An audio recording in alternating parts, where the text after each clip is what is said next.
Hello everyone, my name is Stanley St. Rose, and today we're going to be talking about the cannibal spell for King Unis. Now before I go into this topic, please remember to leave a like, subscribe, and or comment so the channel can continue to grow.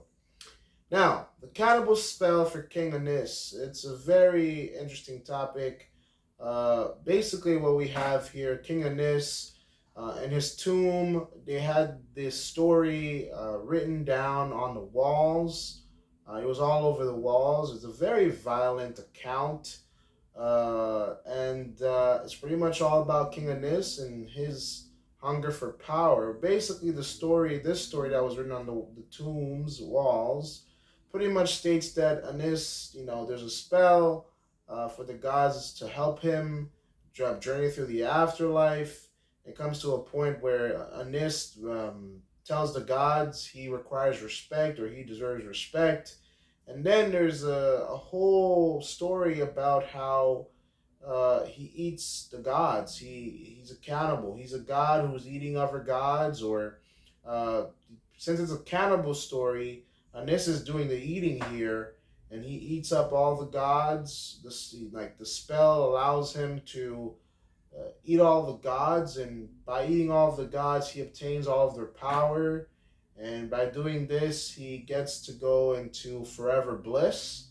So the story says there are these other beings that prepare the gods as food for him, and they butcher, they prepare, they slaughter, they prepare the gods as food for Anis.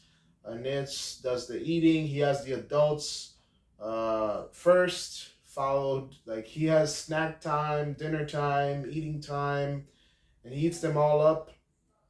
And he used the old men and women as fuel for his furnace, or to cook the other gods.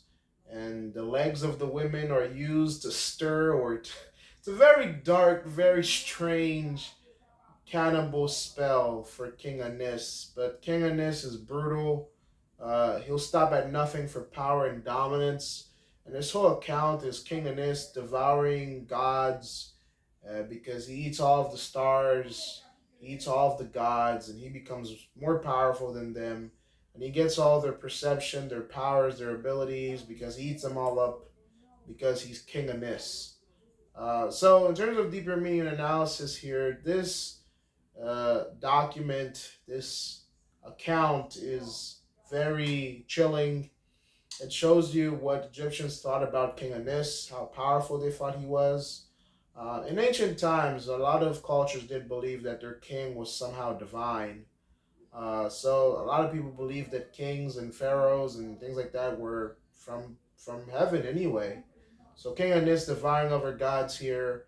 That's why they're calling him the cannibal, or the cannibal spell of King Anis, because for King Anis, because, well, Anis was, on Earth when he was a pharaoh. He was pretty much at the level of a god to other human beings, and after he dies, he goes and eats up all of the gods for power.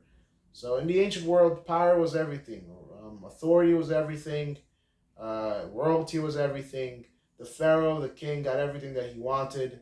He spoke with authority. He walked with authority. He was the authority. And they wouldn't even let go of that authority in the afterlife because they will eat up the gods. And King Anis, that's exactly what he did. He eats up the gods because he will be forever dominant, forever powerful. So again, in terms of power, the tune has not changed. In the modern day, in the ancient world, people are obsessed with power. Governments are obsessed with power. Organizations are obsessed with power. People, human beings, have always loved to wield power no matter what the time, circumstance. They will always strive to wield power.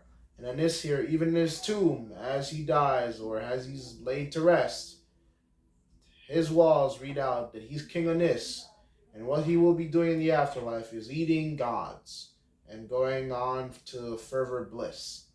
So that's the story. That's what happens with, and that's the story of King Anis. Please remember to leave a like, subscribe, and or comment. And I'll see you guys in the next video.